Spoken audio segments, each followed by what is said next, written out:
Olá família, tudo bem? Mais uma vez, somos gratos a Deus pela sua vida, pelas nossas vidas. Obrigado por estar aí conosco, tá bom? Deus é maravilhoso, Deus é lindo. Essa família eterna é uma família abençoada, privilegiada, porque estão entendendo o Evangelho eterno e estão fazendo de tudo para que possam entender cada dia mais a respeito da palavra. Meus queridos, olha só como faz a diferença quando você lê a Bíblia e entende a Bíblia. Eu vou ler para você aqui alguns versículos do capítulo 9 de Hebreus. Eu quero que você analise e você pense comigo e comece a fazer pergunta a você mesmo e comece a fazer comparações. Não há como negar que tudo que tinha que se cumprir a respeito de Jesus, a respeito da palavra, tudo já foi cumprido. Esse capítulo 9 de Hebreus, ele nos dá um entendimento, ele abre a nossa mente assim de uma forma tão especial que não tem como a gente dizer que isso aqui não é verdade. E você olha o tempo verbal, você vê que tudo está no passado. A colocação verbal também é importante. Toda vez que tem um nós, um vós, um eles, essas são as colocações verbal. Tempo verbal é o tempo passado, presente e futuro. Então vamos ler alguns versículos e veja se isso aqui não tem coerência com aquilo que está escrito sobre o Evangelho Eterno. Ah, não tem nada escrito sobre o Evangelho Eterno, não tem não? Não tem, porque o Evangelho Eterno foi a consumação de todas as coisas. A Bíblia, ela se encerrou quando cumpriu o Apocalipse. Não existe um outro livro chamado Bíblia, além desse aqui, que fala alguma coisa além do Apocalipse. Claro que existem livros extra-bíblicos que eles querem vender livro ensinando para você que o Apocalipse ainda não cumpriu. Eles tentam colocar alguma coisa além do Apocalipse. Mas o Apocalipse é o que está na Bíblia. E o Apocalipse foi o juízo do ano 70. Eu vou ler alguns versículos para você e você procura entender, meu querido, como que tem coerência o que nós vamos falar. Eu estou aqui com a programação de um outro vídeo para entrar no ar e estamos aqui acompanhando. Vamos ler. Hebreus capítulo 9. Preste bem atenção. Aqui, o nosso irmão Apolo, ele vai nos mostrar. Ele mostra aqui como era a característica de como era os cultos oferecidos no primeiro tabernáculo, no primeiro templo. Ele vai dizer: ora, a primeira aliança, interessante o tempo verbal aqui, né? O tempo verbal já era no passado, na época da escrita. Ele colocou: ora, a primeira aliança tinha, eu não sei por que tinha, porque quando foi escrito o Hebreus, ainda o templo ainda estava de pé. Tá vendo? Ora, a primeira aliança tinha ordenança de culto sagrado. Esse tempo verbal não teria que estar: ora, a primeira aliança tem ordenanças de culto sagrado e também um santuário terrestre. O templo ainda estava de pé. Então esse tinha Aqui, eu não sei se foi o copista, eu não sei, mas o templo ainda estava de pé. Foi preparado um tabernáculo, na primeira parte estava o candelabro, a mesa e os pães da proposição. A esse chama o santo lugar, porque o templo era dividido em 3 pátios, né? 3 lugares. Depois do santuário, do segundo véu, estava o tabernáculo que se chama o Santo dos Santos. A primeira parte, o santo lugar, a terceira parte, o Santo dos Santos, que tinha o altar de ouro e incenso e a arca da aliança, toda coberta de ouro, na qual estava um vaso de ouro que continha o maná, a vara de Arão que tinha brotado e as tábuas da aliança. Sobre a arca da aliança estavam os querubins da glória que com a sua sombra cobria o propiciatório. Dessas coisas não falaremos agora pormenorizadamente. Ou seja, ele não queria pormenorizar essas coisas. Pormenorizar o que é? Diminuir a questão. Falar pormenor é detalhar a situação. Então, pormenorizar era detalhar. E ele não estava com tempo para isso. E ele disse assim, sobre essas coisas, nós não vamos falar agora não. Tá? Então ele disse assim, ora, estando essas coisas assim preparadas, continuamente, entram no primeiro tabernáculo os sacerdotes para realizar o serviço. Mas no segundo, o sumo sacerdote, uma vez por ano, não sem sangue, que oferece, tá vendo o tempo verbal? Oferece, era para estar, oferecia também. Oferece por si mesmo e pelos pecados da ignorância do povo.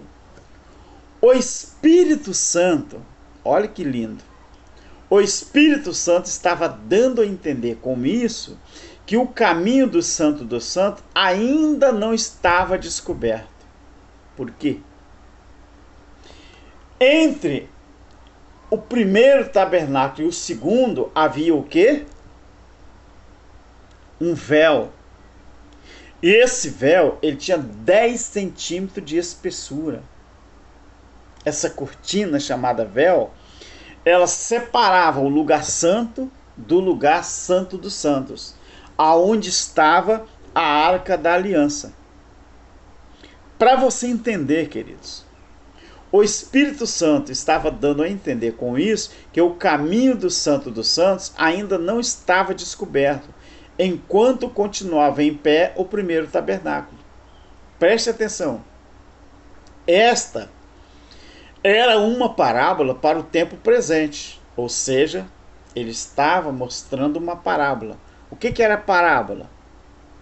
Era um discurso formal em que você não pormenorizava nada, mas você usava um objeto em comparação com outro, para que as pessoas pudessem entender o que Jesus estava falando. Jesus usava essa técnica de parábola para que as pessoas pudessem entender o significado real que ele queria obter. Então, quando Apolo está dizendo aqui, ele está pegando o véu, ele está pegando melhor o tabernáculo, ele estava pegando os 2 cômodos do tabernáculo e estava fazendo uma comparação para que as pessoas pudessem entender futuramente o sentido espiritual disso. Por isso ele diz, esta é uma parábola para o tempo presente, em que se ofereciam tanto dons como sacrifício. Dons como sacrifício. Então, se os dons faziam parte desta parábola aqui, desta figura, então, na queda do templo, isso aqui também teve fim. Você está entendendo, meu querido? Que não era para haver templo religioso de pé de jeito nenhum, porque todo ser humano sabe como que Deus age, como que Deus trabalha, como que Ele age na vida de cada um. Não é preciso pastor nenhum falar, porque temos a palavra de Deus. Nós não precisamos de convenções, não precisamos de líderes religiosos, não precisamos de denominação, não precisamos disso. Por quê? Olha o que eu estou fazendo aqui agora, estudando a Bíblia. Quer dizer, o outro não pode estudar a Bíblia igual eu estudo? Claro que pode. O mesmo Deus que fala comigo através da palavra não fala com o outro? Claro que fala. Os pastores, eles são mentirosos, só querem dinheiro de vocês. Eles não são mais importantes do que eu e do que você. Eles não têm mais conhecimento e entendimento do que eu e do que você. Eles não vão mais à presença de Deus falar alguma coisa a respeito de mim, a respeito de você, não. Isso aqui era culto do tabernáculo terrestre, que o sacerdote oferecia sacrifício por ele mesmo e pelos outros. Então, o nosso irmão Apolo fala assim: esta é uma parábola para o tempo presente em que se oferecia tanto dons como sacrifícios, que quanto à consciência não podia aperfeiçoar aquele que prestava o culto. Oh, meu Deus! Irmão, o ensinamento que o pastor dá no templo aperfeiçoa alguém? O ensinamento que a convenção fica discutindo sobre dinheiro, sobre quem colocar na congregação, quem tirar, quem dá mais dinheiro, quem não dá, qual é o líder religioso botando na congregação, se ele vai atrair mais pessoas ou não. As convenções, elas cuidam é disso. As convenções, elas querem saber se os pastores estão arrecadando dinheiro. Eles não querem saber se os pastores estão ensinando a Bíblia correta. Sabe por quê? Porque quanto mais pessoas dentro do templo, mais dinheiro. A preocupação dos pastores não é aperfeiçoar ninguém no espírito, porque isso nenhum pastor faz, e nem na carne. A preocupação do pastor é ter mais crente, é ter mais pessoas dentro do templo, porque quanto mais gente lá dentro, não importa se preto, azul, branco, se vestir bem, se não vestir, para eles, quanto mais o cara tiver dinheiro, melhor para eles, porque quanto mais dinheiro, mais dízimo, mais arrecadação. Então, o nosso irmão Apolo falou assim, ó: esta era uma parábola para o tempo presente em que se oferecia tanto dons como sacrifício, mas quanto a consciência não podia aperfeiçoar aquele que prestava o culto. É assim que está a religião, querido. A religião pode aperfeiçoar as pessoas que frequentam o culto nos dias de hoje. Se não aperfeiçoava no tempo passado, imagina hoje. Então Apolo disse assim, ó: não passam de ordenanças de comida, de bebida e abluções impostas até a época da reforma. Isso aqui, ó, foi até a época do juízo. Isso aqui só teve validade enquanto o juízo não acontecia. Acabando o templo, acabou tudo isso aqui. Mas reconstruíram de novo. Quem? Constantino. Mas qual foi o intuito? De arrecadar dinheiro para construir, terminar a igreja lá em Roma, a igreja de São Pedro. O propósito de que Constantino levantou os templos outra vez e colocou as pessoas lá dentro foi para arrecadar dinheiro. A igreja evangélica seguiu o costume, pegou esse costume e impôs na vida do pobre crente, do pobre homem, da pobre mulher, da pobre moça, impôs essas coisas na vida das pessoas e disse assim: olha, se vocês não pagar dinheiro, se vocês não der dinheiro, vocês vão para o inferno, vocês vão para sei lá para onde. Meu amigo, pelo amor de Deus, ou eu estou lendo uma Bíblia que você nunca viu. Não, isso também está escrito na sua Bíblia. Pode ser outra tradução, mas está escrito. Mas ele escreveu, versículo 11: mas Cristo tendo vindo como sumo sacerdote, agora preste atenção que ele dá as características do primeiro templo, lá em Jerusalém, antes de cair, e agora ele fala do sangue de Cristo, que é superior a qualquer ordenança que havia lá no primeiro templo. Mas Cristo tendo vindo como sumo sacerdote dos bens já realizados. Por que dos bens já realizados? Porque tudo apontava para ele. Ele disse a João: deixa, João, por enquanto, porque tem que cumprir o que está escrito nas Escrituras. Tem que se cumprir o que está escrito. Me batiza, me lava, porque eu tenho que estar preparado, porque daqui a pouco eu vou morrer. Eu sou o Cordeiro, João, que vim como símbolo para tirar o pecado de Israel. 1 João 3 e 4. Então ele disse assim, por meio, não é, como sumo sacerdote dos bens já realizados, por meio de um maior e mais perfeito tabernáculo. Esse aqui era o segundo. O primeiro era aquele. E esse aqui, ó, não feito por mãos humanas. Isto é, não era daquela criação humana. Era a criação de Deus. E não por meio de sangue de bode e bezerros, sacrifícios humanos. Assim como a religião oferece sacrifícios humanos. A religião não respeita isso aqui. É a religião evangélica que propaga o cristianismo. Mas pelo seu próprio sangue entrou no Santo dos Santos, uma vez por toda, havendo obtido uma eterna redenção. Meu amigo, preste atenção. O véu do templo separava a sala do santo dos santos. Quando o véu do templo rasgou-se de alto a baixo, sabe para que foi? Para que eu e você, na plenitude dos tempos que aconteceu, viéssemos ter acesso a Deus sem precisar passar por sacerdotes humanos, nem oferecer bezerro, nem oferecer cabrito, nem oferecer nenhum tipo de ritual para chegarmos a Deus. Mas os pastores, eles pedem que você pratique rituais, campanhas, jejuns, dízimos, ofertas, batismo na água, que é coisa de judeu, Santa Ceia, que não é bíblica, Páscoa judaica, que existia. O que eu e você precisamos para entender as coisas de Deus? O Espírito Santo.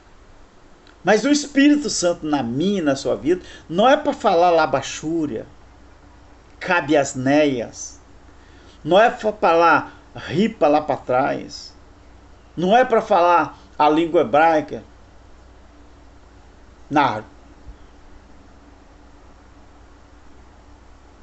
Não.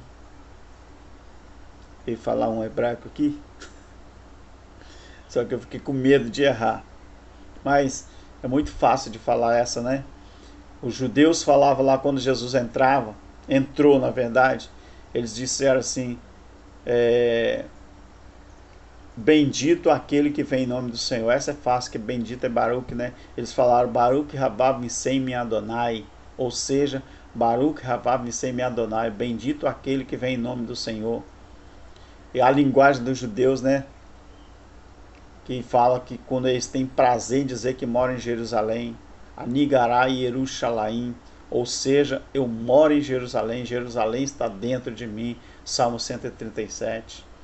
Que é o salmo quando eles estavam ali na Babilônia e alguém pediu para eles cantar algum cântico, eles falavam, como que eu vou cantar um cântico da minha cidade de Jerusalém se eu estou desterrado, se eu estou fora da minha pátria?